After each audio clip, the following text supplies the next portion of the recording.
பெண் உரிமைக்கான செயற்பாடுகளை மேற்கொள்வதில் இந்தியாவிலேயே முன்னோடி இயக்கம் திராவிட இயக்கம். அப்படி பெண்களுக்கான வாக்குரிமையை 1921 நீதி கட்சி அளித்த நாள் இன்று.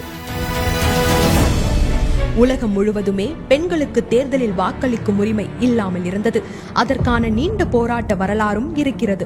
வளர்ந்த நாடுகளில் கூட பெண்களுக்கு வாக்குரிமை வழங்கப்படாத காலத்தில் 1917ஆம் ஆண்டு ரஷ்யாவில் சில பகுதிகளில் வாக்குரிமை வழங்கப்பட்டது. அதற்கு பிறகு இங்கிலாந்தில் 1918ஆம் ஆண்டும், அமெரிக்காவில் 1919ஆம் ஆண்டும் பெண்களுக்கு வாக்குரிமை வழங்கப்பட்டது.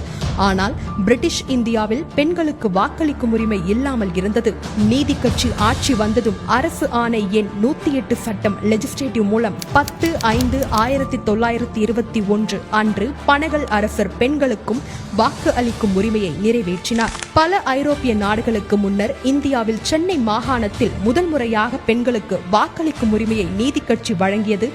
வெறுமனே வாக்குரிமை வழங்கிவிட்டு அவர்களை பார்வையாளராக மட்டுமே வைத்திராமல் பெண்களை சட்டமன்றத்துக்கும் தேர்ந்தெடுக்கவும் நியமனம் செய்யவும் சட்ட ரீதியிலான உரிமை வழங்கியதும் நீதி கட்சிதான். தேர்தலில் போட்டியிட்ட பெண் வேட்பாளர் வெற்றி பெற முடியாமல் போனதும் பெண் உரிமைகளுக்கு போராடிய டாக்டர் முத்துலட்சுமி அம்மையாரை நியமன உறுப்பினராக நியமித்தது நீதி கட்சி. மேலும் நீதி கட்சியின் மூத்த தலைவர் PT ராஜன் முன்மொழிந்து டாக்டர் முத்துலட்சுமி அம்மையார் சட்டசபை துணைத் தலைவராக தேர்ந்தெடுக்கப்பட்டு 25/1/1927 அன்று அவையை வழிநடத்தினார்.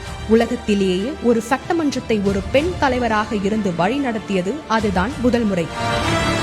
இத்தகைய சாதனைகளின் தொடர்ச்சியாக திராவிட இயக்கத்தின் கனவுகளை நிறைவேற்ற தன் வாழ்வை அர்ப்பணித்த முத்தமிழறிஞர் கலைஞர் உள்ளாட்சி அமைப்புகளில் பெண்களுக்கு 33% இடஒதுக்கீடு அளித்தார்.